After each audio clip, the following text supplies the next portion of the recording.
pas spécialement moi, mais des potes à moi ont déjà vécu du racisme, des insultes, etc. Je trouve qu'on banalise trop le fait d'insulter. Personnellement, on m'a déjà traité de sale noire, on m'a déjà dit retourne dans ton arbre et des insultes comme ça, quoi. Mon école, ça va au niveau racisme, elle était pas, enfin, elle était assez stricte, donc c'était très très rare qu'on ait des cas où le racisme pouvait passer sous le radar. Donc moi personnellement non, mais j'ai entendu comme quoi il y avait déjà une prof ou deux qui ont fait quelques remarques qu'ils étaient racistes. Ils se sont fait renvoyer juste après.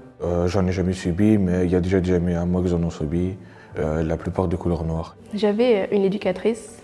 En fait, elle faisait clairement une différence entre les blancs et les gens de couleur. Elle était beaucoup plus tendre et plus gentille avec les personnes blanches, alors qu'avec les personnes de couleur, elle était plus agressive. À l'école, il y avait une règle que les robes, on ne pouvait pas dépasser de 10 cm de parterre.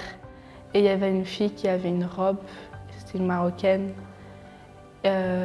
il était par terre. Et ils l'ont renvoyée à la maison. Alors que 2 minutes plus tard, il y avait une fille avec un crop top qui passait devant le prof et il n'avait rien dit. Et même le crop top, il est interdit dans l'école.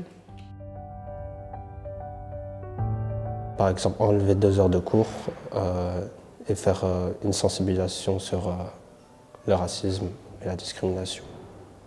Et qu'on peut aussi s'adresser à une personne de confiance ou un organisme de confiance à part, quoi. Si on se rend compte qu'on a une école dans laquelle elle est assez diverse, il y a beaucoup de gens de plusieurs origines, faire en sorte qu'ils se sentent bien, qu'ils se sentent chez eux dans l'école, ça doit faire partie d'une des priorités de l'établissement en soi. Donc faire en sorte qu'ils se sentent inclus, qu'ils se sentent importants dans l'école dans laquelle ils sont. Et pour faire ça, c'est même les plus petites des actions qui vont faire en sorte que la personne se sent bien chez lui. Donc par exemple, interdire les voiles, les couvre-chefs, les trucs de religion comme ça. L'école, elle part du principe que si on interdit ça à tout le monde est pareil, mais malheureusement, ce n'est pas le cas. Si tu vas interdire quelque chose à une personne par rapport à sa religion, il ne sera plus lui-même. Je trouve que c'est important de faire en sorte que les gens, ou plutôt les élèves, ils se sentent chez eux, à l'école, qui peuvent leur faire confiance pour tout et n'importe quoi.